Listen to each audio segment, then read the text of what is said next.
ஏன் நான் தான் தாய் கழுவி வந்திருக்கேன். நேற்று ஆத்தாவுக்கு ஒரே பசின்னு சோறு துங்கலான்னு ஹோட்டல் பக்கம் போனேன்.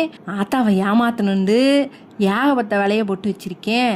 விடுவனாச்சும்மா ஹோட்டல்காரனை கூட்டி சண்டை பண்ணிட்டேன். சண்டை ஹோட்டல் அப்பத்தேன் அந்த எடுபட்ட பையன் சொன்னேன், ஆத்த எல்லாம் விலை ஏறி போச்சு, கமர்ஷியல் கேஸ் சிலிண்டரு 993 ரூபாய்க்கு மேலே ஏறிடுச்சான். அரிசி பருப்பு எல்லாமே ஏறிடுச்சு ஆத்தா. அதனால 10 ரூபாய் இட்லி 15 ரூபா, தோசை பொங்கல் பூரி எல்லாமே விலை ஏறிடுச்சின்னு சொல்லுதேன்.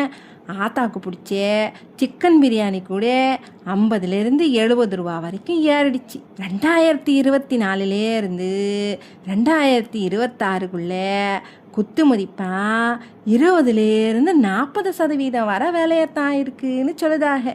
இல்லை இனிமேல் ஹோட்டல் சாப்பாடை நினச்சி பார்க்காதீங்கடே, வீட்டில் பொங்கி சாப்பிடுங்க. சம்பளம் என்னவோ ஆமை வேகத்தில் தேன் நகருது, ஆனால் நம்ம சாப்பாடு விலை இருக்கு பாருங்க, அது மட்டும் குதிரை வேகத்தில் ஓடுதுதே. பார்த்து நடந்துக்கோங்க.